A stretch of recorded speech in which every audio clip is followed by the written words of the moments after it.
Assalamualaikum semua. Pukul 6.40 pagi. Come on. Bangun, bangun, bangun. Saya harap player-player semua dah bangun, especially yang Muslim boleh bangun untuk solat subuh. Sebab nak jadi pemain luar biasa ni, dia memang kena bangun awal. Okay? Itu jawapan dia. Early bird ni melambangkan satu disiplin. Okay? Sebab bila bangun bukan sebab mak kejut, tapi bangun sebab dia memang ada tujuan dia sendiri. Sebab apa? Bila kita bangun awal ni, otak kita masih lagi fresh, suasana kat luar pun tak bising, tak rushing, tak stres. Banyak benda yang kita boleh buat yang mana sebenarnya mendahului orang lain yang sedang masih lagi tidur. Kita boleh buat stretching, longgarkan badan, longgarkan otot. Sebab ini bila ini kita buat, melancarkan peredaran darah, badan akan jadi rasa ringan sepanjang hari, otak akan jadi fresh. Okay? Kita boleh bola masa dalam bilik. Sekejap, 15-20 minit, boleh buat Elton, inside, outside, first touch. Skill-skill kecil ni, walaupun nampak kecil dan simple, tapi kalau dibuat setiap hari, dia akan jadi weapon besar dalam padang nanti.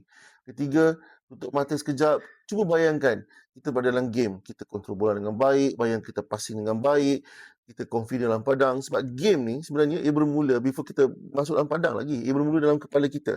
How we visualizekan dalam game tu. Dan yang keempat, yang paling penting ialah bangun awal ni melambangkan disiplin. Sebab orang yang nak bangun awal ni, dia tidur awal. Bila dia tidur awal, dia dapat tidur yang cukup, dia boleh recover dengan baik, badan akan jadi fresh sentiasa. Okay? Bakat, dia boleh buat orang akan tengok awak, betul. Tapi disiplin yang akan buatkan awak kekal dalam game ni. Tapi bangun awal tandanya awak serius nak jadi lebih baik daripada semalam. Nak jadi pemain yang nak jadi pemain yang biasa, bangunlah macam biasa. Tapi nak jadi pemain yang luar biasa, jadi early bird. Okay? Sebab kita akan mendahului orang lain. Itu yang paling penting. Dan kita punya masa yang lebih. Masa yang lebih untuk kita buat something yang better untuk diri kita. Okay, player? Saya tahu cuti sekolah, ramai yang sedang tidur, ramai yang suka tarik selimut pagi-pagi sebab malam tadi buat apa, saya tak tahu. Tapi, jawapan pada diri sendiri. Kalau awak nak jadi orang yang berjaya, you kena lawan diri awak.